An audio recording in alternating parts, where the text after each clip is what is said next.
ভাই জানিস তোর তো চুল পেকে গেছে, তোর কেউ মেয়ে দেবে? আগে তোর চুলটা দেখ, তবে তুই লোকের বলবি তোর চুলটা পেকে তো সাদা হয়ে গেছে। কেন আমি কানা বলে দেখতে পাচ্ছি নি বলে? তোর চুলটা দেখ পেকে গেছে কি, আর আমার কি হয়েছে? বিশ্বাস না হয় তাই ডাক্তারের কাছে গিয়ে চোখে দুটো মণি বসকে নিয়ে আয়, তবে তো চুলটা দেখতে পাবি। হ্যাঁ না হ্যাঁ কি হয়ে ভাই ওটা মেয়ে আসে। কই কই কই কই না, ওই মেয়েটা হেবি সুন্দর, আমাকে ভালোবাসে।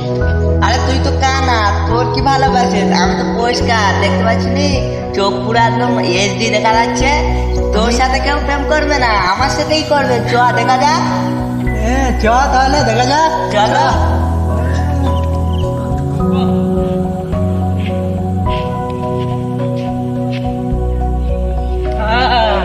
এ ভাই এই তো সে মেয়ে, এই তো সে মেয়ে ধরে ফেলেছি। আরে কানা, এই তো সে মেয়ে, আরে সে মেয়ে। হ্যাঁ না, হ্যাঁ? ওটা মেয়ে না, ওটা ছেলে। হ্যাঁ হ্যাঁ, আরে তুই কানা, তুই টের পাবে কি? চ আমার সঙ্গে চ, সামনে মেয়ে আছে। চ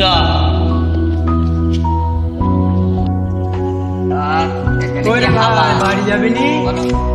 এ ভাই, বাড়ি যাবি নি? কই বাড়ি যাবি নি? বাড়ি যাবি নি?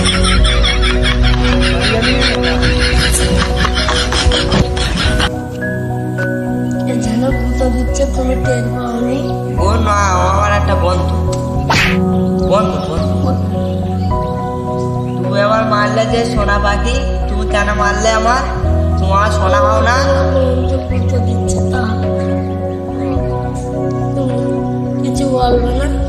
হ্যাঁ, এই ভাইজা। কই রে ভাই, বাড়ি যাবি নি? কই বাড়ি যাবি নি আরে ভাই? বন্ধু, তুই বাদ চল যা। কেন কি হচ্ছে? আরে আমরা দুজনা গল্প করছি, তুই বাদ চল যা, আমি একটু পরে যাবো। তুই কানা বলে আমার কি সম্মান নেই? আরে এখনো বিকেল হয়েছে, এখন আমি যাবো না, আমি সন্ধ্যার টাইমে যাবো। আচ্ছা ঠিক আছে চ। আরে চ না, তুই যা, আমি যাচ্ছি। আচ্ছা ঠিক আছে আমি আসছি। হ্যাঁ হ্যাঁ,